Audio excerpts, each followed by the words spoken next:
Estamos juntos novamente em mais um programa Evidências e, como você sabe, estamos sempre em busca de fatos que comprovem a veracidade histórica da Bíblia Sagrada. E continuamos aqui no Museu Siegfried Horn de Arqueologia Bíblica da Universidade de Andrews, nos Estados Unidos. Nos programas anteriores, você viu como funciona o processo do laboratório deste museu, a história do museu, e também você conheceu um pouco sobre as escavações conduzidas pela Universidade de Andrews, na Jordânia. No programa de hoje, vamos começar a conhecer um pouco do acervo deste brilhante museu mantido pela Universidade Andrews da Igreja Adventista aqui nos Estados Unidos.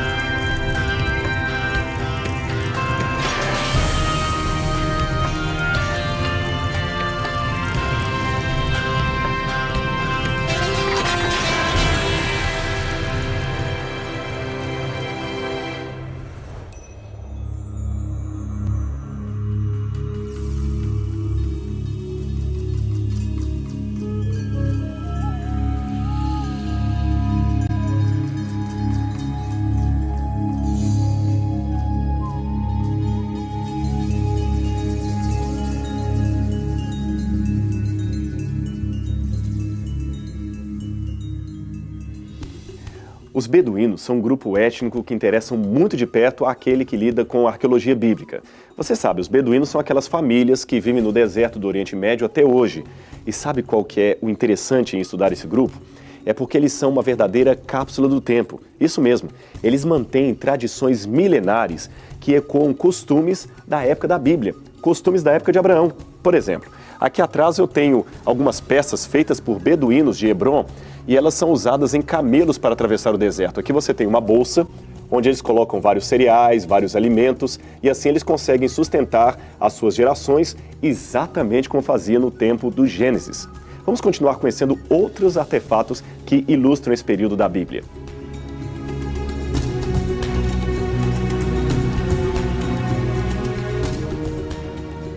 Você pode imaginar o que é isso aqui? Um bercinho. Isto mesmo, um bercinho de criança. A mãe beduína, que também trabalhava na colheita junto com o marido e os outros filhos, muitas vezes levava os pequenos junto consigo, justamente ali para a lavoura. E onde a criança ficava? Bom, às vezes ela amarrava a criança aqui, em outros momentos improvisava este balanço, que na verdade era um bercinho, e o bebê ficava aqui dormindo, enquanto a mãe trabalhava. Fascinante, não é mesmo? Mas tem um outro elemento que eu queria mostrar para você. Tá vendo essa bolsa aqui? Ela é justamente uma bolsa de colheita, como eles fazem até hoje no Oriente Médio, e como eu já disse, era feito também nos tempos da Bíblia. Aqui eles colocam todo o cereal que acabaram de colher, e de uma maneira muito importante, porque a sobrevivência do grupo depende daquilo. A Bíblia fala do joio, do trigo, de várias sementes e cereais. Imagine eles colocando toda a colheita aqui. Mas o elemento mais fascinante vem agora. Vem comigo que eu quero mostrar para você. Este aqui é justamente um enfeite de camelo. Você note que ele é feito de moedas. O que eu quero chamar a atenção é que o que hoje é um enfeite de camelo, no passado também era um enfeite para mulheres. Isto mesmo, as mulheres usavam moedas para se enfeitar, como colar, como joias, braceletes e outros artefatos. Sabe por quê? Bem, você se lembra da parábola da dracma perdida? Vamos recordá-la. Assim disse Jesus: qual é a mulher que, tendo 10 dracmas, se perder uma, não acende a candeia, varre a casa toda e a procura diligentemente até encontrá-la? E, tendo-a achado, reúne as amigas e vizinhas, dizendo: alegrai-vos comigo, porque achei a dracma que eu tinha perdido. Eu também vos afirmo, de igual modo, há júbilo diante dos anjos de Deus por um único pecador que se arrepende. Você deve estar se perguntando por que afinal as mulheres usavam moedas como enfeite do corpo e o que tem a parábola de Jesus a ver com tudo isso? Bem, a resposta está no dia do casamento. É que as mulheres recebiam nesse dia uma doação especial do seu pai, um presente. Era um dote particular. Estas moedas que a mulher tinha consigo eram uma espécie de seguro de vida. A quantidade, é claro, variava de acordo com a riqueza do pai da noiva. Ele dava isso para a mulher porque, numa época em que ela não poderia ter a sua profissão ou um ganho próprio, ela poderia usar aquelas moedas para escapar numa situação de fome, de viuvez e comer alguma coisa e procurar um parente mais próximo. Aí você entende por que naquela parábola de Jesus era tão importante para aquela mulher achar a moeda que havia perdido. Mas a nossa história não para por aqui. Já que estamos falando de beduínos dos tempos bíblicos e que mantêm as suas tradições até hoje, por que não conhecer a tenda dos beduínos? Vamos ver a casa onde eles viviam no deserto. Vem comigo.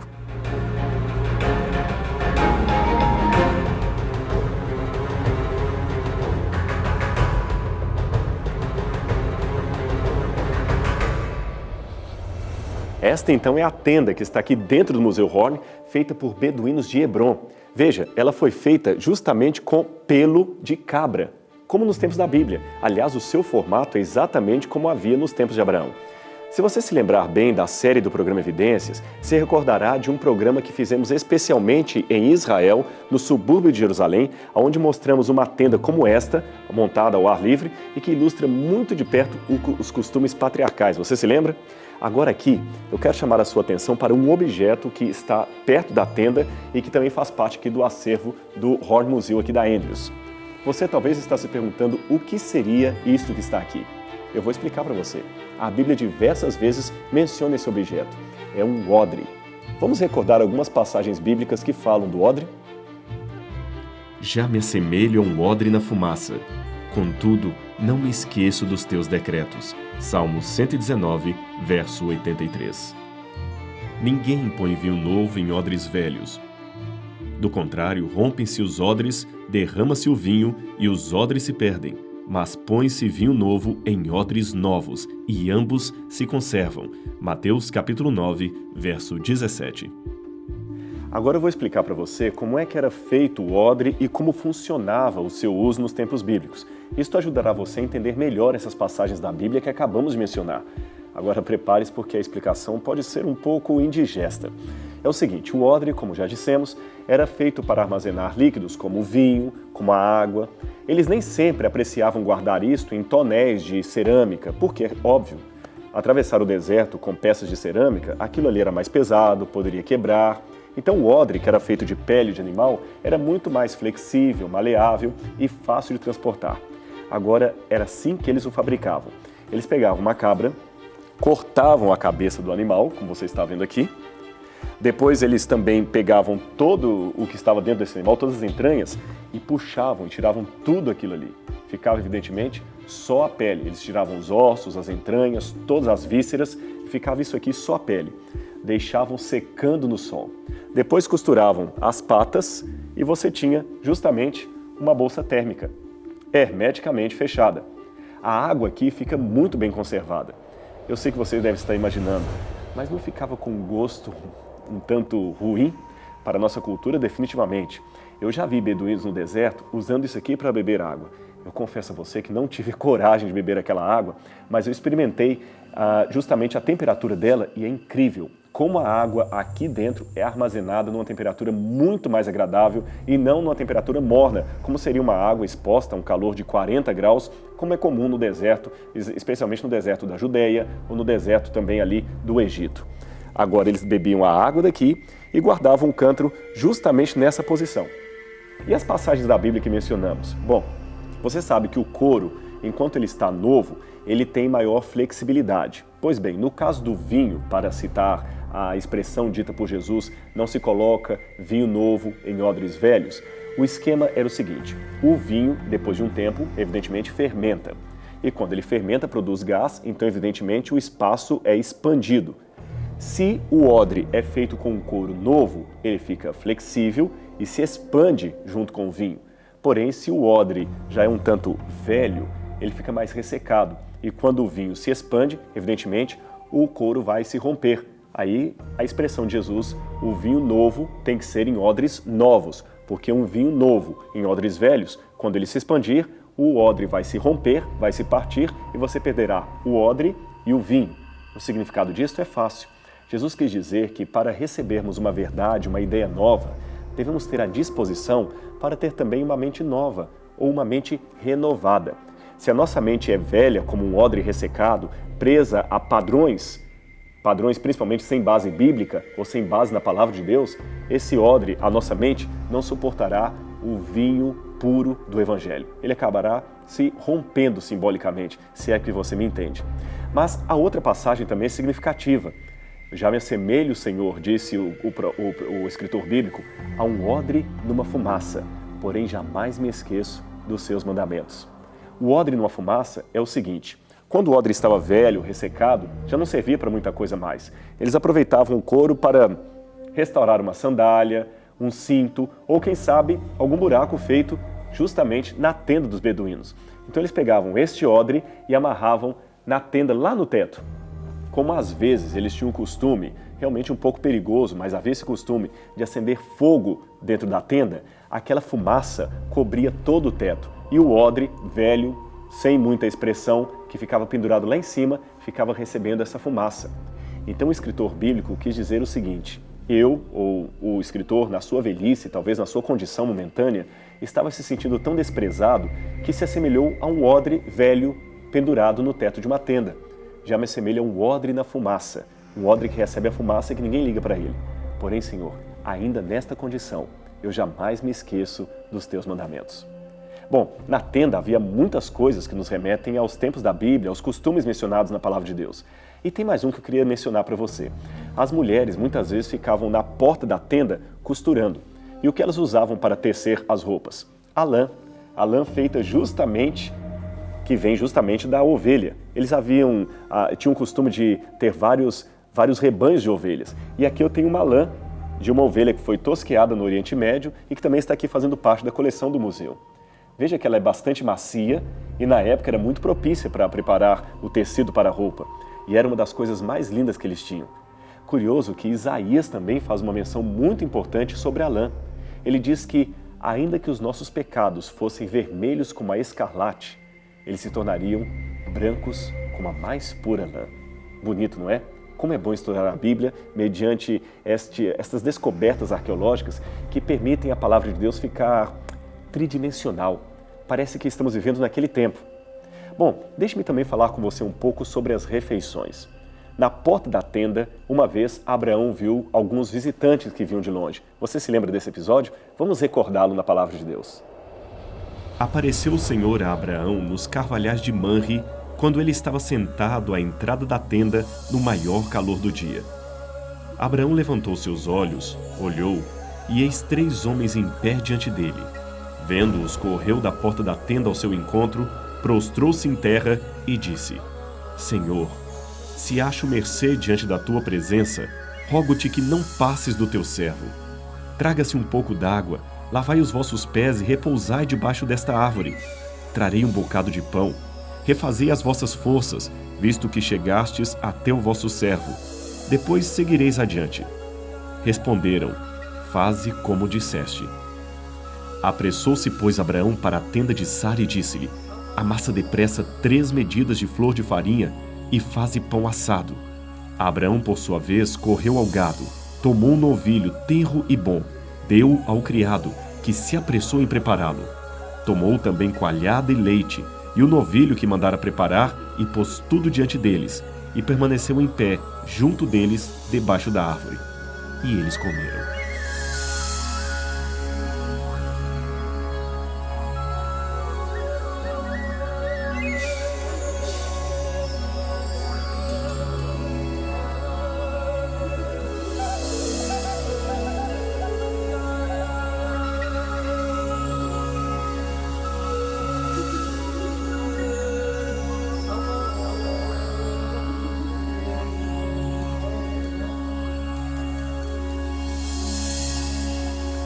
Era um ambiente assim como este, lúgubre, com pouca iluminação, que se tomavam as principais refeições, especialmente, é claro, quando se recebia uma visita ilustre na tenda. Foi num lugar assim que Abraão recebeu Jesus e os 2 anjos para comer. Eu sei que a posição pode parecer um pouco incômoda para nós ocidentais, mas era exatamente nesta forma que eles procuravam ter as suas refeições, deitados assim ou recostados sobre acolchoados. E tinha uma outra tradição muito curiosa. Geralmente o anfitrião da casa, o patriarca, quando recebia alguém muito importante, trazia o seu frasco de viagem especial. Aqui dentro ele tinha azeite de oliva, geralmente perfumado. Ele então pegava o azeite, ungia a cabeça do visitante e pronunciava uma bênção. Você se lembra do Salmo 23? Ali Davi diz: Unges minha cabeça com óleo e o meu cálice transborda. A imagem era exatamente esta. Bom, falando da refeição, o patriarca então saía e lá fora buscava comida com a sua esposa. Dificilmente a mulher vinha e participava da refeição com forasteiros. Ele trazia comida, todos aqui assentados participavam juntos. Havia também muita bebida, evidentemente leite, coalhada era usado, frutas, às vezes uma carne especial era preparada. E aqui, neste local, eles costumavam colocar algumas brasas ou pedras quentes também. Essa brasa e pedras quentes tinha duas funções. Em primeiro lugar, manter a comida aquecida enquanto eles conversavam, pois a refeição durava muito tempo. Em segundo lugar, eles colocavam aqui incenso para perfumar todo o ambiente. Bem, este era o local das refeições. Vamos agora conhecer a segunda parte desta tenda e de uma tenda típica dos tempos patriarcais, onde as pessoas se preparavam para dormir. Como você vê, não havia muito luxo, o espaço era simples e mesmo uma pessoa rica como Abraão tinha que se contentar em viver num ambiente deste, com a sua mulher ou, em alguns casos, com as suas mulheres, pois a poligamia foi tolerada por Deus durante algum tempo no período patriarcal. Aqui no meio você vê que eles têm um objeto meio estranho e eu quero lembrar a você que os beduínos ainda praticam muitos desses costumes até hoje. Este estranho objeto tinha algumas funções especiais. Aqui eles colocavam brasas, pedras quentes, exatamente como no lugar onde a comida era aquecida. E durante a noite eles aproveitavam isto para aquecer a tenda. Eu sei que você deve estar perguntando, mas não era deserto? Por que aquecer? É porque, por incrível que pareça, o deserto, em algumas partes do ano, se torna terrivelmente frio durante a madrugada. O vento é cortante e a temperatura cai acentuadamente. Então, com essas brasas aqui, as pessoas que dormiam em redor ficavam aquecidas durante a noite. E tinha outra função também. Além de aquecer o ambiente, essas brasas soltavam uma certa fumaça que livrava o ambiente de moscas indesejáveis. É porque a maioria dos nômades do período patriarcal criavam cabras, ovelhas, como era o caso de Abraão. E esses animais atraem moscas.